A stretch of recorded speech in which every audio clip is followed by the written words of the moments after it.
Hi, Ashley. How are you? Doing well. How are you? I'm very good. Thank you. I'm happy you're here and we're talking about this obedience versus respect because I see it all the time, unfortunately. And I think it gets missed on people. They confuse the fact that if people are obeying them, they're respecting them. And it's not that way. Definitely. Respect is earned, and it's going to take longer to get the respect. And I think that is why leaders and managers get tied up in that because someone's obedient, there's quick results, they get the job done at the time. So they're checking that box. But the long term investment and building strong teams is not there. And over time, that obedience stops and they leave Mhm. or they stop working. That respect is what is going to keep them engaged, owning what they're doing, and just be more impactful for everybody. I think you hit the nail on the head with the fact that obedience can get you results. And I think that's where the confusion comes. So if they're barking out orders to everybody and the stuff's getting done on time, then they believe that's the way to do it. But it creates an environment that is really unhealthy and people won't stay in that environment long. I had a manager who, I'm not saying he was barking out orders every day in a rude way, but when he was upset or when he was frustrated, he would get really aggressive, not physically, but with his words. And he was saying very unkind things and very threatening things. We don't have to keep you here. You're lucky to have the job. Get your job done or else. And he said to me, that's how you have to do it sometimes. It was really challenging because I know that was his experience as a young person and everybody was taught that you just do what the boss says, you get your job done, and that's it. You're not there to be friends. So I knew he came from that background. It's a generational thing. I understand it. And I said to him, what if it didn't have to be that way? What if you built relationships with your team and they wanted to do their job well and they wanted to do extra and they wanted to do the good things because they have respect for you? Because them fearing you is not the same thing as them respecting you. That difference between fear and respect, it's very missed on a lot of people. They do believe that if you were the manager, your job is to be aggressive and strong and tell people what to do so they get their job done. You're not there to be friends with them. You were a nursing manager for how many years? I was a nursing manager for 2 years, and then I was a director for 8 years. For 8 years. So 10 years of management experience. So how were you able to balance being kind and still having people get their job done? So I did it in the very beginning, and I wish people understood this more. The relationships you build in the beginning are so important, and taking that time to do that and getting to learn your team and what are their strengths, what do they need support, that was so important for me. So doing that and really getting to know them, that trust was happening. So when it did come the time where I'm like, okay, here's our goal. Let me know how you think you can get there, or this is how we are going to get there, depending on what the circumstance was. They were already engaged with me. Yes. Them reaching those goals was a lot easier than me coming in, them just knowing my name, maybe my experience, and me saying, okay, guys, let's do this. I think that's the biggest thing is that in the beginning, or if you have people coming on board on your team that are new, this first couple months, so important. Yeah, I agree with you. Don't know how to do that and build that respect and trust. It only takes a couple of times for them to turn away from you. And then that's it. That relationship is hard to come back. Agree with you. It's all that relationship building. And it's funny because I've said this many times. I've not had to ask anybody to respect me. I've not had to demand respect, but I'll tell you, I have clients, my family, I feel very respected. Mhm. But I think when you give it, you get it. It is an earned thing. You cannot demand respect. You can demand obedience. There's a big difference. And I also believe there's a difference between being aggressive and assertive. So I think anybody that works with me or anyone in my family knows I'm very kind, I'm very empathetic. I'm also somebody who is going to put a boundary in place or stand up for myself if something happens that is not okay. Correct. And I think as a manager or a leader, I believe if you can help people understand that your kindness is something that's part of your value system, It does not mean that you will be okay with people being disrespectful or people not getting their job done. You can be kind and then still assertive. And I think that makes the biggest difference. I believe people know I'm not somebody who's going to be okay. Things are done unethically or wrong, or they talk bad to somebody in front of me. I'm going to say something. That's just who I am, but still in a respectful way. So I feel like it takes a lot of practice and a lot of skill to figure out how to do that, to be kind and still be treated respectfully and seriously. And people want to do a good job for you because they don't want to let you down, not because they're scared of you. It's funny you say that because I stress this so much. And I used to tell my managers all the time, when you can find that balance between being kind and building that trust, and then having them take ownership and know what the team is about. When you find that balance in those conversations, that's when the magic happens. Yeah. And I believe that to my core. And the way I was able to do that so easily is just being human, admitting your mistakes, being encouraging, inspiring them, motivating them, but also being real and laying out the expectations so everybody understands. Yeah. And then also, how do they fit into that? I really need you to be a part of this team because you are so good at this and this is the value you're going to bring. I know you can do it. Just those conversations. Again, the more you practice, the more comfortable you be, Yes. but Yep. they're so valuable. And I tried to share that with my managers, and we talked about that a lot on how you can still be friendly and people like you, but at the same time, you mean business and we're going to get the job done. Yes. It's a balance. And they know you will hold them accountable if you don't. It's not that you're a pushover. I think this gets really mixed up, and that's where people's ego is in the way. Their ego is telling them, you've got to be powerful and you got to be tough. And if you show any signs of weakness yourself, then you're going to have a team that walks all over you. It's not true. This is not how it has to be. My dad passed away a few years ago, and he ran a team of tree planters for a conservation authority out here. And after he passed away, we heard story after story of him at work. And we know the man he was to us. But to hear him described the way he was by the people who were on his team that he was leading, it blew my mind. People would say things like, your dad's the only person I've ever worked for that when he gave you shit, somehow you walked away from that thinking, oh man, I need to do a better job. You weren't shooting him the finger behind his back. Right. He had such a way of loving his team so much that when he had to give them shit or correct something, they just felt bad and wanted to fix it. It's a gift. Part of why I am who I am is because we were also brought up that way. I remember once being underage, probably 17 or 18, and drank, came home late, the typical teenage thing to do. And my father caught me. And in the morning, I woke up, and that's when we had corded phones, right? Not your cell phones. Phone on the floor, and I rolled over to look, and there was a sticky note stuck to it, and it said, don't use this phone. Don't have anybody come over today. Don't plan on going anywhere. You're in a lot of trouble. Love you, Dad. He throws in the I love you, even though he's pissed. Right.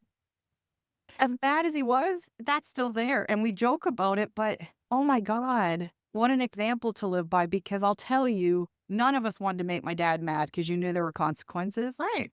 But we talk about him like he is up here today. We have the utmost respect for how he could do that, be angry, but not make it be degrading or personal. I really love bringing him up as an example of that because, yes, we saw it growing up, but to know that he was doing that at work too, it's really an amazing gift. And It that's is a amazing. legacy that goes on after you. Yeah. And that's wonderful. That's such a tribute to him and Yeah. and the way he lived at home and at work. That's fantastic. It's just that was real. It was authentic. And I think that's the other piece of this is in our leadership training that we do with people, it's helping them be self-aware, number one, to understand themselves very well, because it all starts with them, and helping them get to a place where they can just be who they are for real and not have to get all in their head about how it's supposed to look. Yes. There's not a way it's supposed to look. It's supposed Yes. to be authentic with you as a manager or a leader. It's supposed to be you bring yourself to the table. You bring those skills that you have for the job, your experience, but you don't forget to be a human being with other human beings. Yes. All this is about. It's being a kind human. And I know people roll their eyes and they think you're just like being fluffy. I don't have to ask for respect, but I have it. Right. It's just Right. there because I naturally give it. And I don't forget that we're just working with human beings. So if I screw up, I tell people I screwed up. It's not a big deal. We can move right on from it. Right. And that's so important for you as their leader to say, no, I'm sorry.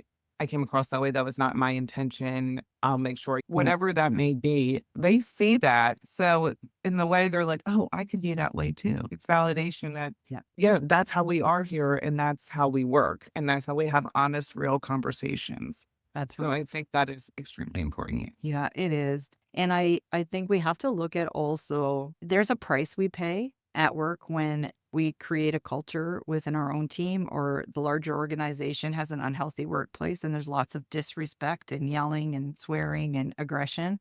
It costs your company a lot in turnover and training and health care. People are off sick, getting medical leaves. Your production is low, your turnover is high, your reputation's not good. And I'm just rattling these off top of my head, but there's a huge cost Yes. involved. So as a business person, this isn't just fluff. If you want a successful long-term business, then you have to start looking at life different than it used to be. I do agree that it used to be what I say goes and how I tell you to jump and you say how high. But let's be real, nobody enjoyed it then. Right. Just because that's how it was doesn't mean it was effective. That's right. I always ask people, just because this is how we did it, was it right? It doesn't mean just because we did it means it was right. Correct. So I think people just need to understand that too. And another thing about respect, I thought, when you have respect, you have that safe environment, the Yeah. psychological safety that everybody talks about. But that's so important I because that's know. when they can ask questions. When they say, I just maybe don't agree with this, can we talk about it? That's the environment that you want. But so many people don't want that I know. because they feel like it's threatening their authority, Yep. their ego. Yep. And that plays into the obedience part where they see it as, oh, someone's trying to try me or someone's trying to question my title. And that shift has to happen. It has It to, has because to there will be happen. no respect if that does not happen. Right. And that's the other part of this. The respect and the trust go together. When you trust people, you tend to trust them Yes. because you respect them. And when you respect them, you tend to trust them. Those things go hand in hand. And we will know as a manager or leader that we have our team's respect and trust when they are open with their ideas, when they are okay to say, I don't love that, or Yes. I really think this is a waste of time. Doing coaching and consulting, you're having one-on-ones with team members who will open up to you because they trust you. And they will say things like, oh, you know how bad I'd love to tell my manager how stupid that whole thing is we do in the morning because it's such a waste of time. It's redundant. And I'll say, has this come up? Have you mentioned this? I'm not mentioning it. I'd be in trouble. Here's the deal. Your manager is no longer the one doing that job in the morning. So they may not realize it's redundant and waste of time and not efficient. Unfortunately, because you're not in a safe environment and a trusting relationship, that loop is continuing every day. The inefficiencies continuing. They're getting resentful because they're doing something they think is stupid and a waste of time. And no one's having a conversation about it. If you had a manager you respected and trusted and a manager that was open, and you could say, like, I know at the end of the day, I'm going to do whatever you tell me I need to do. It's not my position to tell you how to implement strategies or how we do it. I just want you to know when we do it this way in the morning, we waste 30 minutes and we don't need to. If we stopped doing that, we'd be ahead in production by 30 minutes. Anybody who without an ego is going to take a look at that at least, or they're going to say, I hear you. Here's why it has to be done. And maybe there's some safety things or things that the other person didn't know, but now there's no more resentment. I agree completely. Being a nursing leader, there was hundreds of people come to me and say, this isn't going to work. I don't want to do this because, and it was something that we were struggling with. And we just sat down and had the conversation. And some of the times I'm like, okay, well, give me solutions. If you don't feel this is, or it's broken, what can we do better? I want to hear that. Or if the conversation or the circumstance was different, was this is why we have to do it this way. This is the reason why, and just explaining it that way. And then I always would say to them, come back to me in 2 weeks or months or whatever it may be. And let's talk about again. I need you to try this, see how it goes, and then let's come back and talk if it's not working out. And those are the conversations that led to success. And Yes. again, strengthening relationships. That's Yes, key. and they walked away feeling important and feeling Yes. valued and feeling heard. And that really matters. They feel like they're part of something. I know I work with some healthcare, long-term care homes, and there's so many policies, like government issued policies, and not all of them make sense on the floor, right? When you're the one frontline working it. So I'll say to the senior managers, let them vent a little that these policies are coming at them constantly and they're changing and they're changing and they're changing. They need to be able to express that's frustrating. And some of it does feel very useless or redundant, or it feels like we just get this down and now you're changing it again. That just keeps happening. It's okay for them to express that. Meet them where they are with it and say, I hear you. Yes. We're frustrated too. There are Mhm. some things in our control and there are things that are not in our control. So the government does put these policies through. That's out of our control. So we can only control how we respond to it and how we deal with these things. But talk through it that way instead of trying to just push it off. Allow people that space to be able to say they're frustrated or they think it's ridiculous. Let them express it. And then Yes. what's in your control, go back to what's in your control. Right. And I love that you validated their feelings, but you Yeah. also shared that you're frustrated too, which makes you human.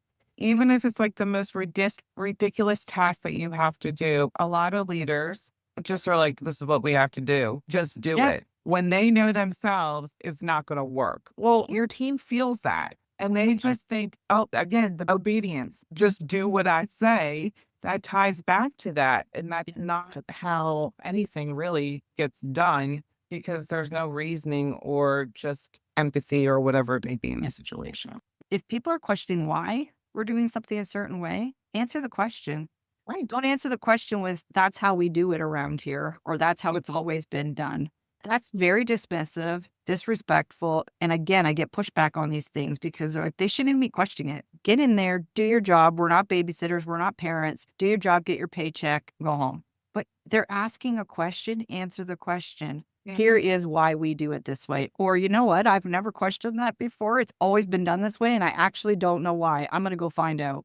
And I did talk to a manager who, after 30 years of management, was starting to get frustrated that he'd have to explain things all the time. He's like, sometimes they have to just trust that I know what I'm doing. I get it. Yes. But you've got some new people that don't know you. They don't know what they don't know. So Mhm. that's where the patience comes in to say to them in a better way, listen, I know you're wondering why we do it like this. And if you've got another idea, I'm open to hearing it. I also want you to be open to hearing the fact that I've tried a lot of things in 30 years that didn't work. So one of your ideas might be something we've already tried 5 years ago and it didn't work.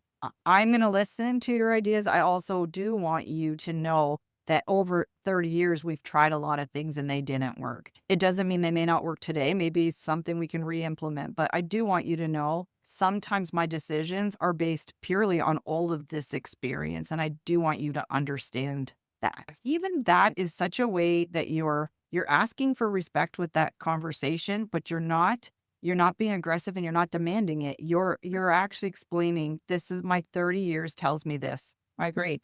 And leaders should, like you said, they should want them to ask why, because they're thinking about Yep. their job. They're thinking about how they play a role. I wanted that, especially when I became a middle manager.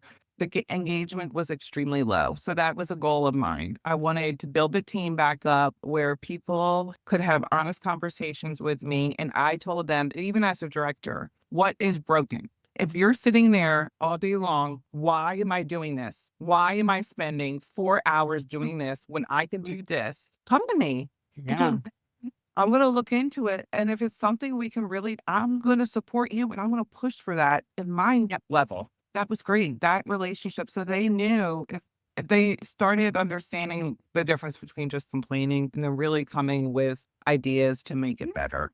Yeah. And that the complaining eventually settled down and the innovation and that critical thinking took over. And that shift was just wonderful to see. Yeah. It really Yeah. was. I believe you. But I thought of this, Karen, because I struggled with this, not necessarily with my team, because that was not the culture I was trying to create, but I really struggled when people say, I'm just here to clock in, do my job, and leave. So then I got to thinking, especially about this conversation, well, what if that's their culture? because it's full of obedience and not that respect and relationship. What if Yeah. their culture probably is of them just doing their job of what I told you and clocking out?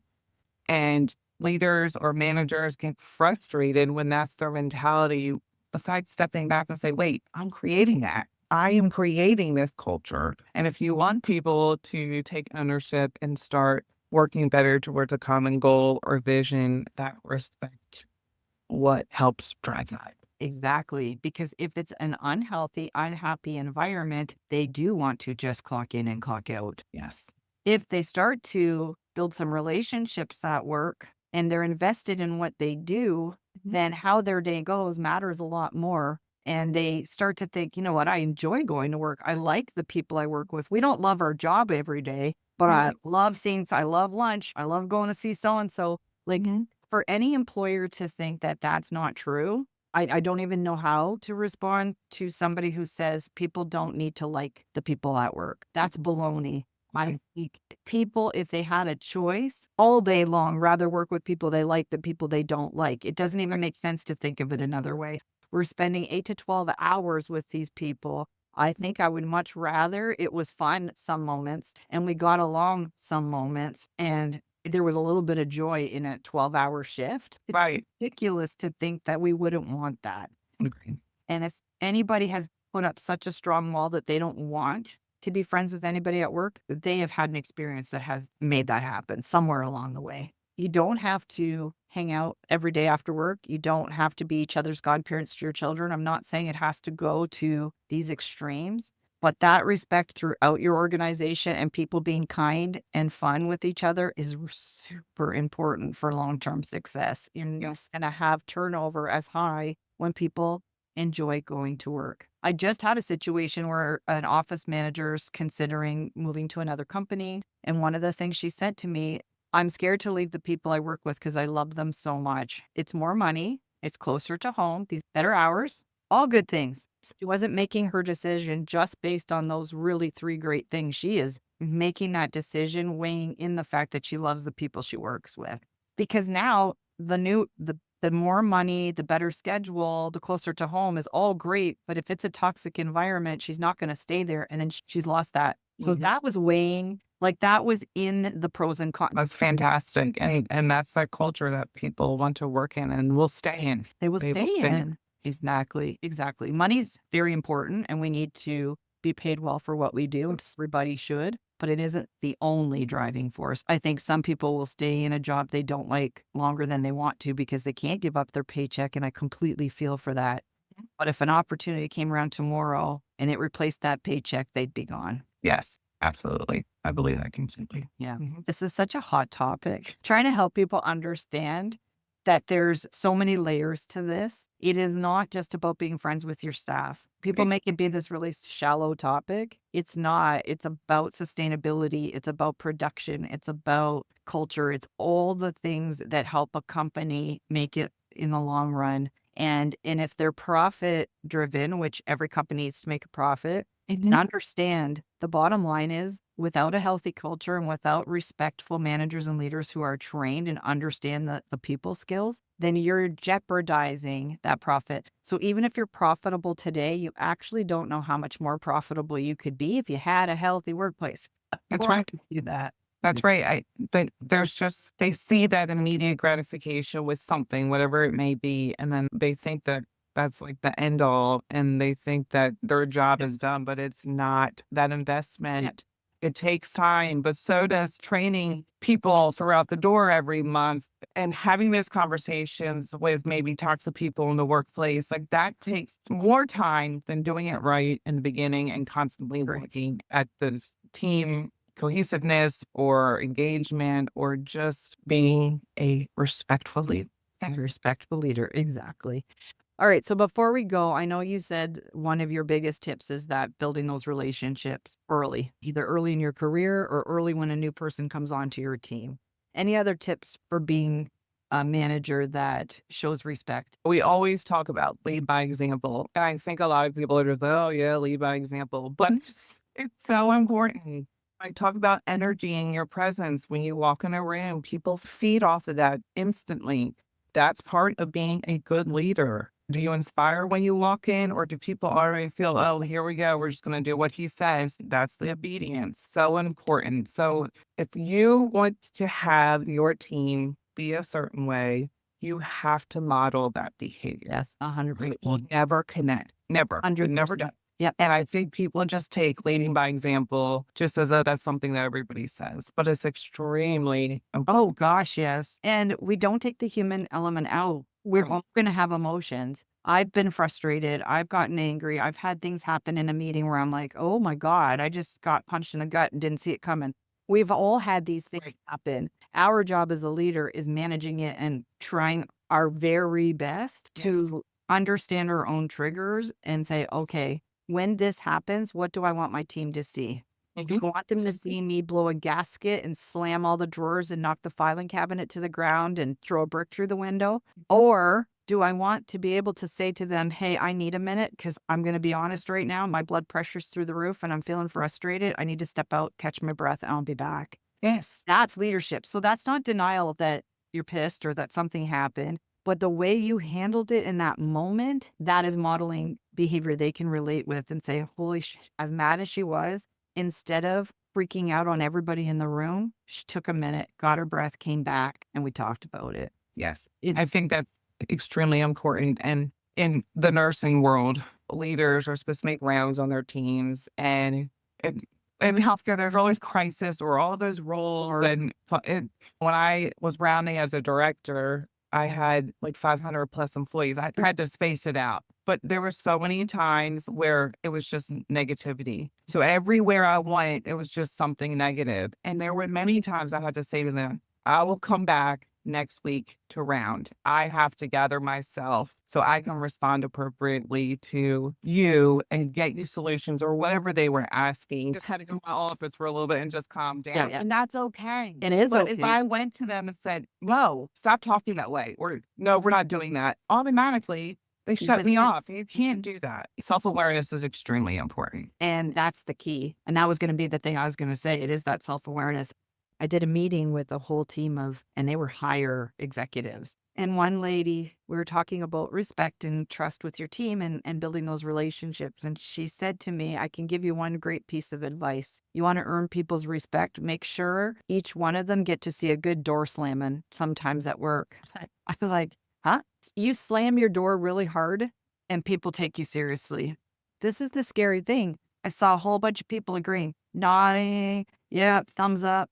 And I saw that dynamic where I was like, oh, this is a going along with that mentality of power and ego. That was all her ego showing right there, right? You slam a door, you teach people who's the boss, and then they want to go along with that because she's got this power. And then I'm in the mix and said, I have to tell you, I could not disagree with that statement more. Like, I'm mortified. I cannot disagree with that more. And it was a back and forth for a while in that meeting because that is not respect. Right. That's ego and power, and it's aggressive. And that's what you're looking for. You are attaining what you're trying to attain in that moment. You want that. What I'm trying to say is that's not leadership. It's not. On And that, I've seen it too in my experience where the highest executive with that obedience and how it trickles down. And me being in my role, I never agreed on that style of leadership. I never was okay with it either. no. And I was in such conflict because I saw my leaders obey, Mhm. have that obedience, but not respect. And it trickled down and we got nothing done. I There know. was no real change. There was no real relationships. It was a culture of fear. Fear. I was just going to I'd say this, I'm gonna lose my job. And it was so toxic. And I will say for years it worked, but it caught up and Yeah. then it stopped. Yeah. And the culture just crumbled. Boy. I think that. No, that's right. Mhm. Okay, well, thank you for today. We're going to do more of these. I'm excited. And I'm going to make sure in the links we are offering some free leadership training workshops for people just so they can get to know us better. They can see the Absolutely. training. We have a free leadership toolkit. They can also download. I'll put that in the links. And then hopefully when people get to know us, they'll also take a little look at some of our training programs because everything we teach are these people skills. Yes. We have business centered strategies, but they involve people at every level. And that's what I love because a successful business is based on people all the way around. It Yes. is. So I'm excited about that. So I'll make sure all those links are in there too. So thank you for doing this with me. I look forward to our next one. It's a lot of fun. Yes, me too. Thank you, Karen.